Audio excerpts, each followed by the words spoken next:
ষষ্ঠী পূজার মধ্য দিয়ে শুরু হলো সনাতন ধর্মাবলম্বীদের অন্যতম উৎসব শারদীয় দুর্গাপূজার মূল আনুষ্ঠানিকতা, যার সমাপ্তি হবে বিজয়া দশমীতে দেবী দুর্গার বিসর্জনের মধ্য দিয়ে। সকালে কল্পারম্ভ ও বিহিত পূজার মধ্য দিয়ে শুরু হয় ষষ্ঠীর আনুষ্ঠানিকতা। সন্ধ্যায় দশভুজা দেবী দুর্গার বোধন, আমন্ত্রণ সহ অধিবাস।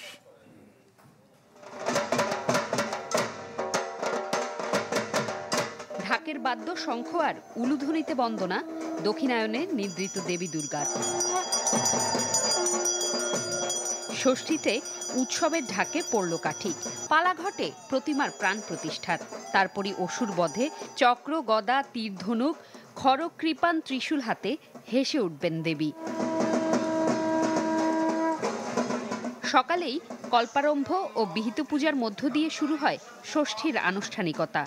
সন্ধ্যায় দশভুজা দেবী দুর্গার আমন্ত্রণ সহ অধিবাস।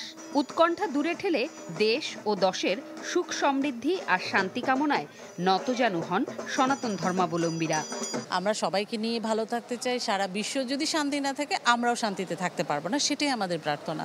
সবাইকে নিয়ে, সবাই মিলে আমরা যেন শান্তিপূর্ণভাবে এই পূজাটা শেষ করতে পারি। সমাজে কোনো ভেদাভেদ থাকবে না, জাতি ধর্মের ভেদ থাকবে না, সবাই সুন্দরভাবে আমরা এই সমাজটাকে গড়ে তুলতে পারবো।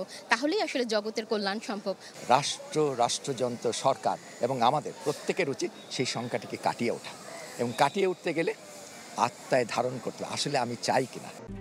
RICL TMX, যুগের পর যুগ স্থাপনা থাকে মজবুত। চলতি বছর দুর্গতি নাশিনীর গমন ঘিরে শঙ্কা থাকলেও উজ্জ্বল আগামীর অপেক্ষায় ভক্তমন। কারণ এবার দেবী মর্তে এসেছেন গজে চড়ে, আর বিদায় নেবেন দোলায়। দেবী গজে আগমন করবেন। গজে আগমন করার অর্থ হচ্ছে শস্যপূর্ণ বসুন্ধরা হবে, অর্থাৎ ধান এবং অন্যান্য অর্থকরী ফসল এগুলোর বৃদ্ধি ঘটবে। মা দুর্গা আজকে ষষ্ঠীরূপে সমস্ত আমাদের মায়েরা যারা আছে তাদের ছেলে মেয়েদের মেধা বৃদ্ধি, শিক্ষা লাভ এবং তাদের পরিপূর্ণ মঙ্গলময় জীবন তৈরি হোক, এই প্রার্থনা ছিল। 2 অক্টোবর দশমী তিথিতে প্রতিমা বিসর্জনে শেষ হবে এই শারদোৎসব। জুমাতুল বিদা, চ্যানেল 24, ঢাকা।